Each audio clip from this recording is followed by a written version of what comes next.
arc-en-ciel et iris vous donnent le sourire.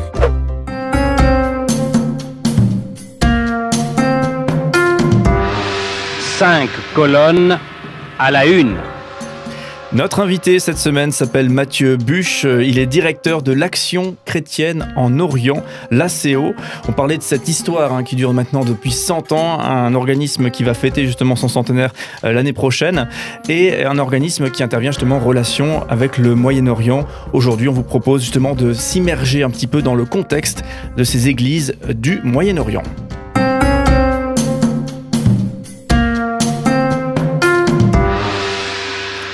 Alors, j'imagine que c'est un préjugé assez extraordinaire, mais quand on pense à des croyants chrétiens au Moyen-Orient, j'ai l'impression que le commun des mortels ici se dit « ça doit être difficile » ou c'est même inexistant, alors que vous nous parlez d'églises au Moyen-Orient. Alors, c'est quoi leur réalité, leur contexte? Est-ce qu'il est difficile? Est-ce qu'il est finalement linéaire par rapport à leur histoire? Alors, beaucoup de questions. Bonjour. Alors, linéaire, sans doute pas.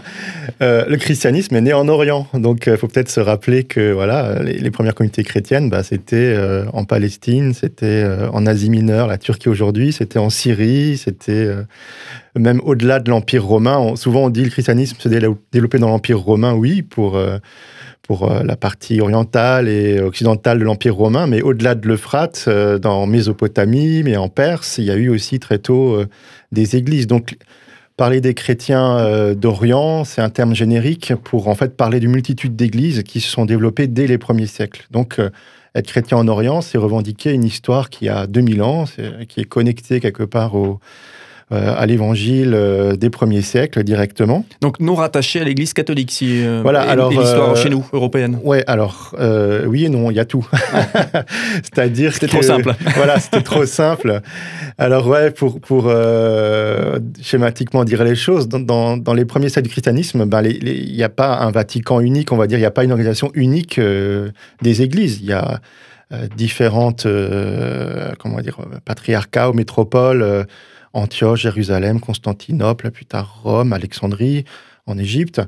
Les églises, au début, vont beaucoup débattre de questions dogmatiques, comme par exemple la nature du Christ. Dieu, homme, comment définir tout ça? Il y aura des divisions entre différentes églises qui vont créer différentes confessions. Et souvent, ces confessions, il y avait aussi un rapport politique avec l'Empire byzantin.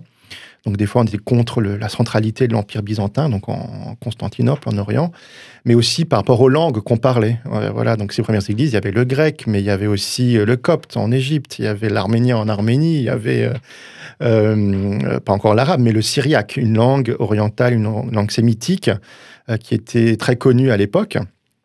Et tout ça se développe avec des églises différentes et bien sûr, ce qui va tout modifier, c'est l'arrivée de l'islam au 7e siècle. On pourra revenir là-dessus. Et par rapport à la question du catholicisme, à un moment donné, le catholicisme, à partir de Romains, donc à partir de Rome, va chercher à remettre ou à mettre sous son giron les églises orientales aussi. Et donc souvent, en fait, à partir de missions catholiques, un petit peu Moyen-Âge, mais surtout à partir du XVIe siècle, il va se créer, par exemple, s'il y avait une église orthodoxe grecque, il y aura la branche catholique de cette église, et ainsi de suite, quoi. Ou les Assyriens, il y aura la branche catholique qu'on va appeler les Chaldéens, et ainsi de suite. Alors, du coup, c'est complexe, parce que chaque église orientale est presque doublée par extérieurement la même forme ou les mêmes traditions hérites, parce qu'ils n'auront pas imposé la liturgie en latin à l'époque, mais vous pouvez pas garder votre langue, votre liturgie, mais vous êtes sous l'autorité de l'évêque de Rome, donc du pape. Et plus tard, les protestants, le grand siècle d'émission protestante, c'est le 19e siècle. Donc les Européens, par exemple des Danois, des Suédois, des Norvégiens, des Anglo-Saxons pas mal, donc Anglais, Écossais, Américains aussi, eh bien, ils ont envie de s'adresser au monde entier pour partager l'évangile à la manière protestante et vont donc aussi arriver en Orient et des églises protestantes vont se créer à ce moment-là. Et du coup, aujourd'hui, quel est le contexte de ces églises dans le Moyen-Orient? Il y a des chrétiens aujourd'hui au Moyen-Orient? Oui, bien sûr, il y a plein de chrétiens, mais c'est vrai qu'ils vivent beaucoup de difficultés, ils sont maintenant une minorité. Alors, j'imagine que c'est fonction des pays, mais est-ce qu'on peut avoir une idée un petit peu là, chiffrée peut-être, je ne sais pas. Alors, idée chiffrée, ça c'est vraiment...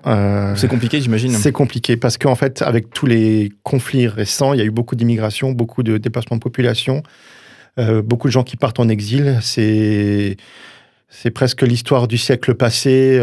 Beaucoup de chrétiens sont partis aussi vivre ailleurs, dès le 19e, 20e, donc des chrétiens de cette région. Par exemple, il y a une grande diaspora libanaise. Parmi les Libanais, il y a beaucoup de chrétiens.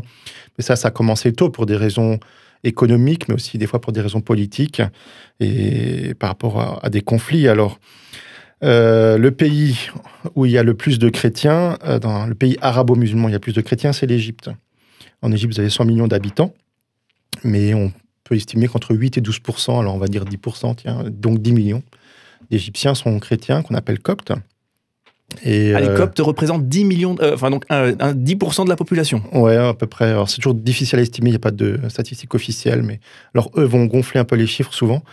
Mais voilà, donc là c'est une population, ouais, c'est une confession chrétienne qui a toute sa place en Égypte, qui est enracinée. Il y a des églises, il y a vraiment beaucoup d'églises. Voilà, dans toute l'Égypte, et même s'il y a des moments de tension, s'il y a eu des mouvements islamistes qui ont fait des attentats contre les chrétiens, je veux dire, l'identité égyptienne se décline en tant que musulman, en tant que chrétien, et beaucoup de gens ont des bonnes relations. Dans les autres pays, le christianisme a beaucoup fondu, entre guillemets, mais pour différentes causes. Par exemple, si on prend l'Irak, avant l'invasion américaine de 2003, on pense qu'il y avait 1,5 million de chrétiens. Il y en a peut-être aujourd'hui 500 000. Donc ça a diminué d'un tiers. Et c'est vraiment lié, du coup, vous voyez, il n'y a pas un seul facteur, mais les facteurs principaux, ce sont les guerres. Ce sont les guerres et les mauvaises conditions économiques. Quand les chrétiens, qui sont en minorité, se sentent... et qui sont souvent une minorité aussi éduquée, quand les jeunes cherchent à créer leur vie, que les conditions sont terribles en termes de sécurité, en termes de pluralisme qui n'est pas permis, ou de contraintes, ou de sentiments de... Et facilement, on prend la route, quoi. Quand on peut prendre la route, malheureusement.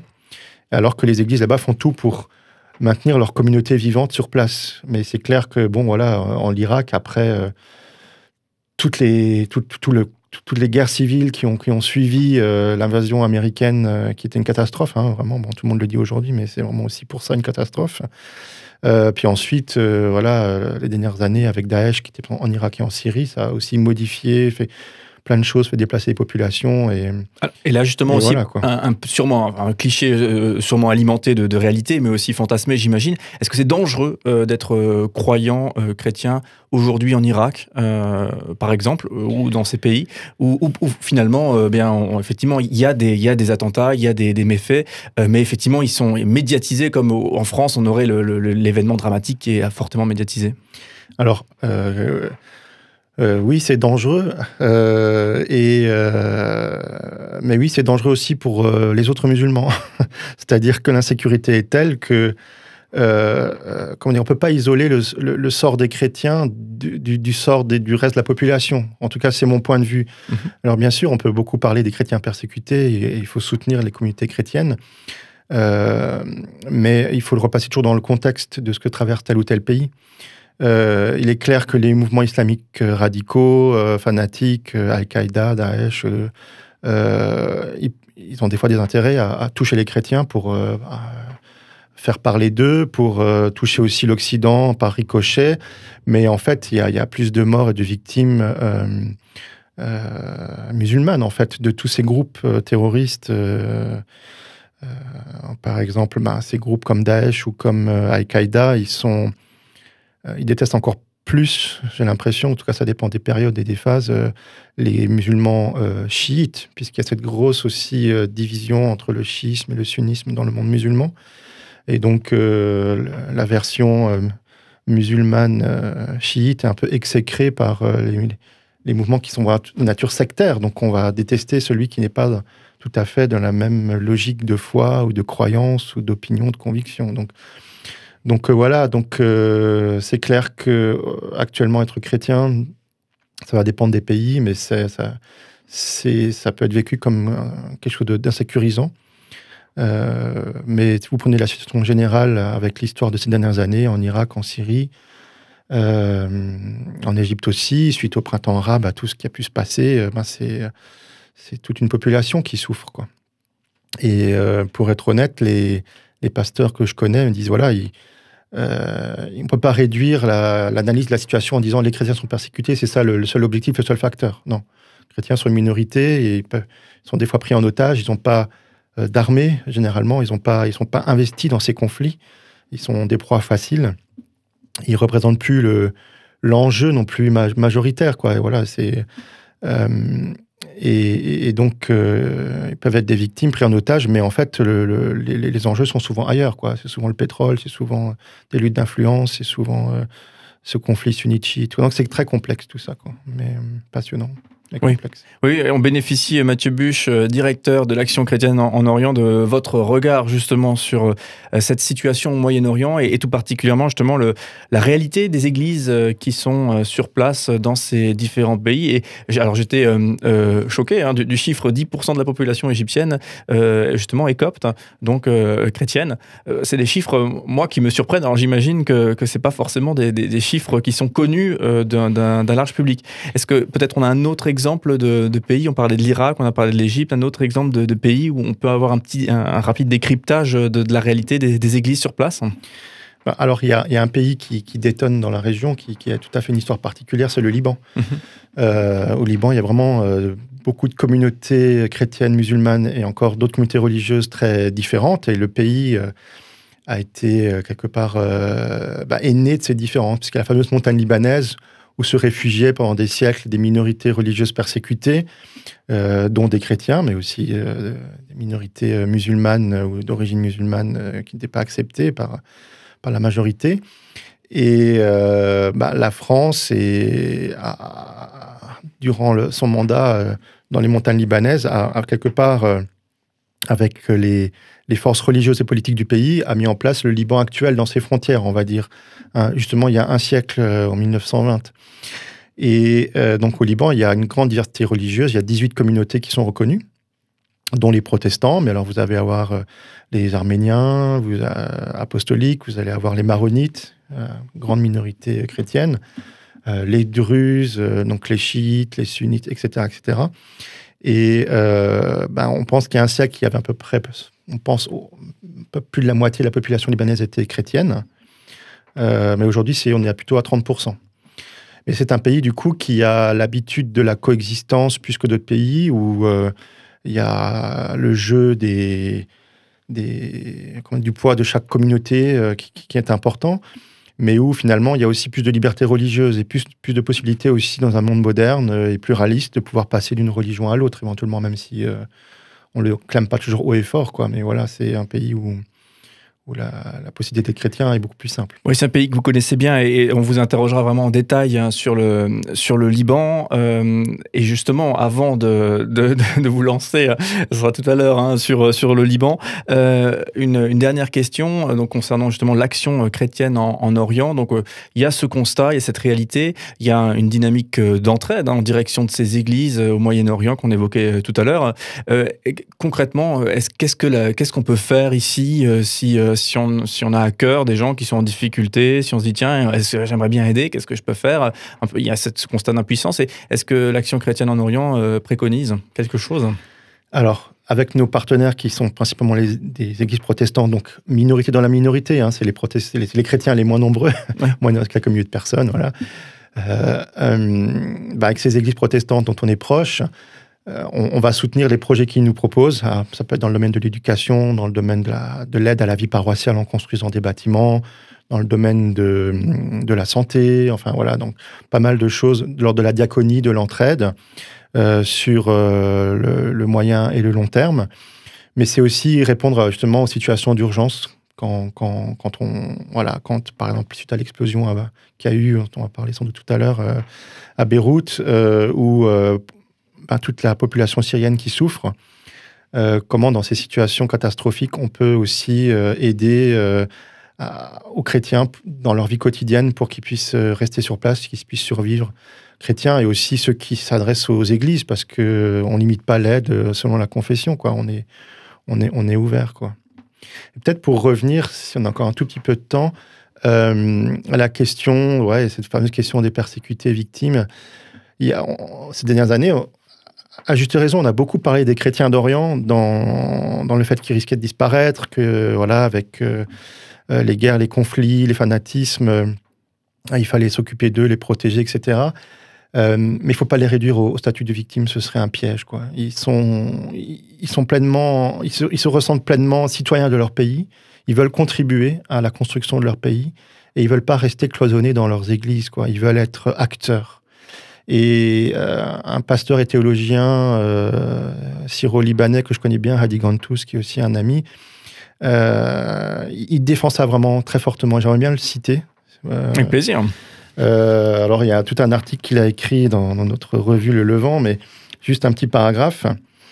Et il parle notamment de la Syrie. Nous sommes appelés à voir, dans ce que traverse la Syrie, un temps pour vivre amour et service. Nous devons éviter de tomber dans le piège dans lequel se perdent toutes les minorités en période de crise, à savoir le piège de la survie. Au contraire, nous sommes appelés à nous souvenir que la vocation de l'Église, ce n'est pas de survivre, mais de servir et de se sacrifier pour permettre à d'autres une vie meilleure. Ne pas seulement être présent, mais changer les choses. Si nous existons en tant que chrétiens au Moyen-Orient, alors notre présence doit faire sens et être agissante. Sinon, peu importe que nous restions ou que nous disparaissions. Si nous aspirons uniquement à survivre, nous finirons par mourir lentement et sûrement. La seule façon de vivre est de servir et d'être prêt à mourir. C'est ce que vivre veut dire. C'est fort. C'est fort, oui. Et c'est ancré dans la foi. C'est pas une espèce en voie de disparition à protéger, c'est des sœurs et des frères dans la foi avec lesquels on chemine. Vers de l'espérance. C'est vrai qu'on a cette tentation, et on ne le fait pas exprès, mais à réduire ces situations-là, ces personnes-là, à quelques clichés, à quelques idées qu'on pourrait avoir en tête, effectivement, les victimes, etc.